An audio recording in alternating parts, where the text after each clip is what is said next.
And now, as remember what I was saying about the contradictory messages coming from the markets and the economic indicators we've got. So, for instance, you've got high gas prices and concerns about affordability.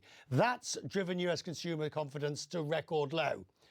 On the other hand, resilient cycle of earnings indicate Americans are still shopping. Bond yields have risen to their highest level in a year. That was a good signal of anxiety. On the other hand, stocks at record levels, as you saw tonight. And even though the traffic in the Strait has slowed to a crawl, we have oil prices below $100 a barrel. Randall Kroszner is a former Fed governor, now professor at the University of Chicago Booth School. He's with me now. Very tricky, but you know, oh yes, the reality is, Randall, the US economy is doing well. It's an opportunity cost that it could be doing better if it hadn't been for the war. And so, yeah, it's astonishing how resilient the U.S. consumer and U.S. economy overall has been. I mean, so many different shocks have come in. The consumer continues to buy, even though the consumer reports that they are not very happy at all. Investment boom is going on because of AI and technology, and that's really helping us to get through. But when does it break? Either the consumer confidence or the market. When does let's throw all the metaphors on. When do the chickens come home to roost? Yes. And basically, investors say we are not happy. Sure. No, if I knew that, then it would be the Kroszner School of Business rather than the Booth School of Business. So it's always very difficult to get the timing right of exactly when confidence will break and what will be the straw that breaks the camel's back. My goodness, there've been a lot of straws put on this camel's back, and so far it hasn't broken. We have seen yields go up significantly, and I think that's one of the areas to look at.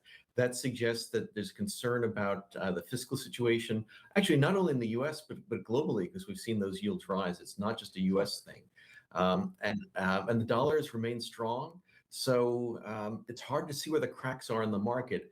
But I always get worried when no one else is worried, and so I'm a little bit worried.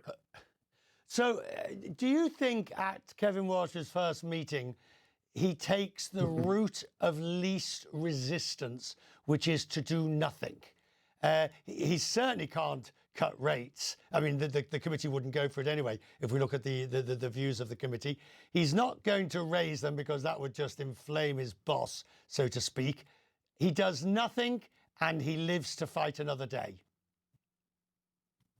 I think that's the most likely outcome. I think he will try to make a case in the statement that there are lots of positives about the U.S. economy, the productivity growth, AI boom and such, that might lead to potential for cuts down the line.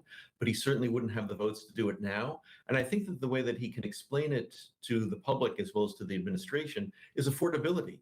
It's very clear that's one of the reasons why consumers are so down and voters are unhappy, because they feel things are not affordable. If he starts cutting rates, that raises very significant concerns about affordability. That is inflation going up. Do you think Stephen Mirren, I mean, if he votes for rate cuts as he has done, does he have any credibility left?